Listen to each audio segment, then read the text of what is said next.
안녕하십니까. 오늘 전국 법관 회의가 열렸는데 2시간 동안 이거 토론하고도 아무런 결론도 못 내리고요. 결국은 이거 대선 이후에 다시 한번 논의하자 이러면서 이거 허지부지 끝나버리고 말았습니다. 물론 처음에 전국 법관회의를 하자고 주장했던 한 26명 정도 이제 좌파 판사들이 있습니다. 이 사람들은 이제 어떻게든 이제 조희대 대법원장과 대법관을 끌어내리기 위해서 전국 법관회의를 열어야 된다. 이래가지고 이제 5분의 1이 동의해야 되거든요. 5분의 1이. 그래서 억지로 26명 마차가 했는데, 근데 이후에 여론이 완전히 판사들 여론이 확 바뀌어버린 거예요. 그러니까 이제 조희대 이야기는 쏙 들어가고, 그리고 이제 공정한 재판이나 사법 독립 침해, 오히려 이제 사법 독립 침해가 이슈가 돼버린 거예요. 그러니까 원래 이제 주도했던 좌파들의 의도는 무산된 거는 맞습니다. 그런데 오늘 참석은 88명이 왔거든요. 126명 중에 88명. 온라인으로도 오고 오프라인 이렇게 참석했는데, 오늘은 이제 안건은 기존에 2건인데 3건을 더 채택했다는데 그 내용은 안 알려주고, 하여튼 2시간 동안 안건 가지고 이제 토론했는데 아무런 결론도 못 내리고 대선 이후로 다시 날짜를 잡자. 날짜도 아직 못 잡은 거예요. 이 모습을 보면서 저는요, 상당히 좀 판사들이 비겁하게 눈치를 본다. 이런 생각이 듭니다. 물론 이제 처음에 조희대 대법원을 끌어내리려는 좌파들의 시도가 무산된 거는, 그거는 이제 그나마 다행인데, 그렇지만 이제 지금 이재명과 민주당이 사법부 장악 업무가 심각하잖아요. 그걸 떠나서 이제 판결을 가지고 조희대 대법원장이나 대법관 청문회를 한다. 또는 특검법을 발의한다. 이 자체가 말이 안 되잖아요. 그러면 이제 단호하게 판사들이 들고 일어나서 사법권에 부당하게 개입하지 마라. 왜 판결을 가지고 청문회를 하냐? 판결 가지고 특검한다는 게 말이 되느냐? 그리고 이제 재판 진행 여부도 우리가 알아서 한다. 재판 진행한다. 이재명 재판. 그러니까 이제 개입하지 마라. 이런 식으로 단호하게 대응을 해야 되는데 이것도 못한 거예요. 그러니까 이쪽 저쪽 전부 아무런 결론을 못 내린 거예요. 저는 이 부분은 판사들이 너무 권력의 눈치를 본다. 이렇게 비판하지 않을 수가 없어요. 아니, 대통령 선거에 그러면 이재명이가 이기면 또 이재명 눈치 봐가지고 조희대 끌어내려야 돼. 대법관들 반성해야 돼. 이런 식으로 결정할 거 없고, 이재명이가 이기면. 근데 이재명이가 지잖아요. 김문수 후보가 이겼다. 그러면 분명히 왜 부당하게 재판에 개입했냐? 아니, 이거 청문회 하는 게 말이 되냐? 그러게 특검이라는 게 말이 되냐? 그러고 재판은 원래 진행되는 거 아니냐? 이렇게 아마 결론 날 것 같아. 이게 웃기잖아. 미리 대선 전에 당당하게 대선 전에 결론을 내려야죠.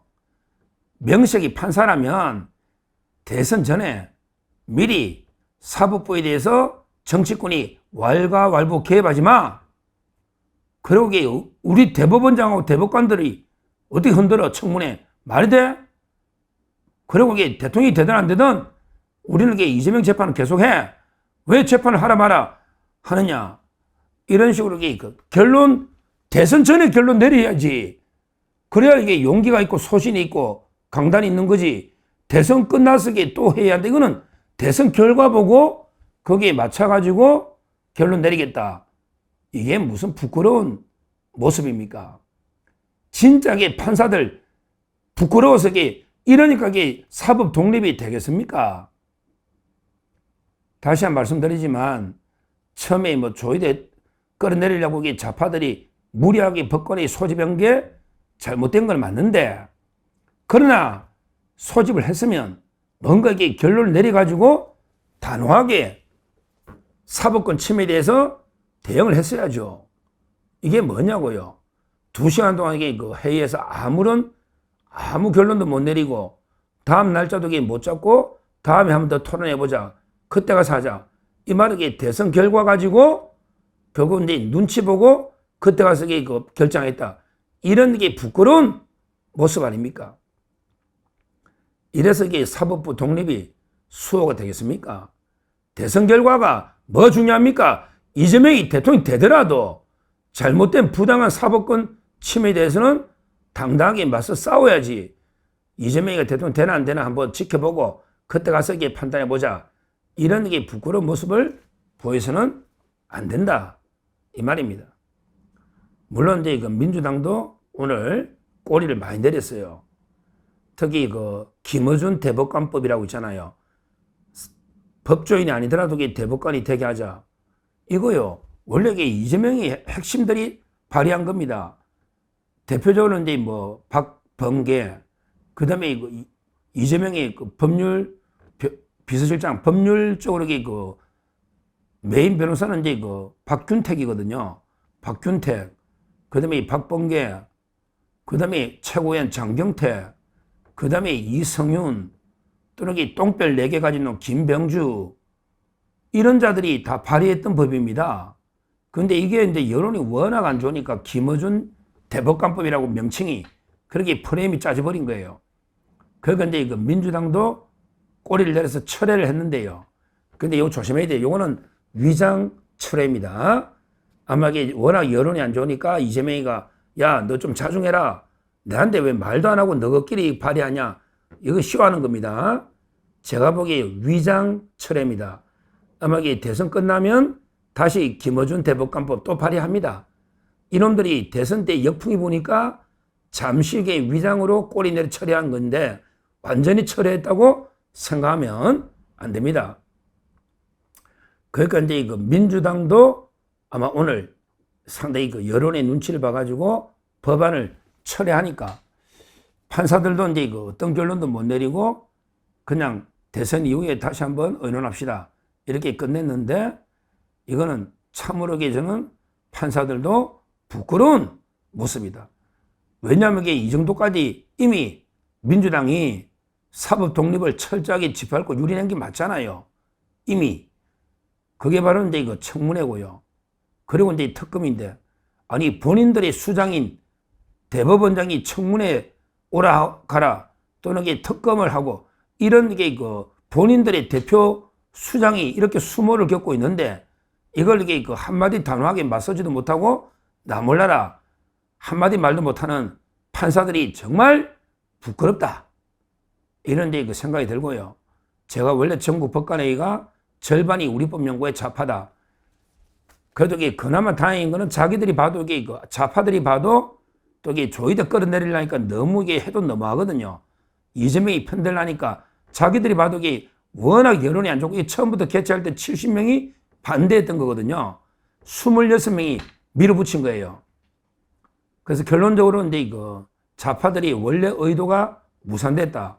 원래 의도는 이게 그 무리하게 좌파 판사들이 조이대나 대법관 끌어내리려 해가 소집했는데 여론의 역풍으로 그게 무산됐다. 이거는 다행이다 이 말이에요. 그러나 이게 부끄러운 거는 이미 민주당이 철저하게 사법 독립을 침해했는데 그럼 이게 오늘 단호하게 성명서를 냈어야죠. 아무리 민주당이 뭐 꼬리 내리고 뭐 김어준 대법관법 이걸 철회했다 하더라도 이미 그 청문회를 하겠다, 특검하겠다. 이걸로 이게 그 사법권은 이미 산산조각 짓밟힌 겁니다. 그렇다면 이게 그 판사들이 단호하게 목소리를 냈어야 함에도 불구하고 오늘 이게 그 눈치를 보고 아무 결론 못 내린 거는 상당히 부끄럽다. 이렇게 보고요. 재판도 그렇잖아요. 이재명 재판도 이게 그냥 눈치 봐가지고 전부 이게 그 대선 이후로 밀어놓고 단호하게 한다 안 한다 결론을 못 내리고 있잖아요. 대법원에서는 이제 이거 하급심 판사들이 알아서 해라. 이렇게 어정쩡하게 알아서 해라. 이렇게 나 있고 지금 하급심 판사들에게 어떻게 해야 될지 지금 제가 판사들 또 이게 만나보면 야, 이게 그 재판을 해야 되나 말아야 되나. 이재명이가 대통령 되면 이게 기세등등할 텐데 내가 이재명이 보고 이게 재판하러 오라고 할 수 있을까? 벌써 이게 나약한 이런 게 부끄러운 모습을 보이고 있는 겁니다. 하여튼 이 판사들 이 기회주의 처신 이것도 저는 심각한 문제다 이렇게 비판하고요. 다시 한번 강조하지만 우리 이재명에 대한 재판도 계속 진행돼야 되고 특히 민주당과 이재명이가 이미 사법 독립을 침해한 거 이것만으로도 강력하게 규탄, 지탄을 받아야 된다. 이렇게 다시 한번 말씀드리고 정말 판사들이 사법 독립은 1차적으로 판사들이 지키는 거예요. 그리고 이제 최종적으로 국민들이 지키는 겁니다. 그런데 판사들이 이렇게 눈치 보면서 부끄러운 모습을 보이면 국민들도 절대 안 지켜주니까 하여튼 판사들 좀 정신 좀 차리고 지금 이게 이재명 민주당 이 범죄자 도둑놈들이 겁납니까? 이재명이 무서워요? 판사들 이재명이가 무서워요? 범죄자가 무서워요? 그러면 이게 법복 벗어야죠. 법복 벗어야 됩니다. 하여튼 이재명이가 대통령 되든 안 되든 또 안 되면 가혹하게 구속하고 이재명 대통령 되면 재판 중단하고 이런 모습 좀 보이지 말라고. 이재명이가 대통령 되더라도 구속하고 안 되면 오히려 따뜻하게 좀 형량을 줄여주고 좀 이게 그렇게 해야 되잖아. 이재명이가 대통령이 됐을 때는 단호하게 재판에서 대통령 날리고 재선거하고 바로 이게 무기징을 때리고 이렇게 하는 게 이러면 사법부가 살아나는 겁니다. 어디 이재명이가 재판 선거 떨어지면 빨리 와 해가지고 구속하고 대통령이 되면 벌벌 키가지고 재판도 못하고 이런 부끄러운 모습을 판사들이 보여서는 안 된다. 다시 한번 강조하고요. 항상 살아있는 권력 앞에 단호하게 맞서고 죽은 권력 앞에는 따뜻한 마음으로 따뜻하게 대해주고 이게 판사나 검사가 이래야지. 어디 죽은 권력은 막 물어뜯고 살아있는 권력은 눈치 보고 처벌도 못하고 이런 짓을 해서는 안 된다. 다시 한번 분명히 경고를 하는 거고. 하여튼 오늘 전국 법관회의는 좌파들이 원래 의도했던 안건이 하나도 안 된 거는 다행인데 근데 이렇게 할 바에는 차라리 아니야만 못했잖아요. 그러니까 70명 하지 말자 그랬잖아. 괜히 열어가지고 2시간 동안 아무것도 결론 없는 이런 눈치 보는 부끄러운 모습을 보였다. 사법부가 이래서는 안 된다. 이걸 다시 한번 말씀을 드립니다. 감사합니다.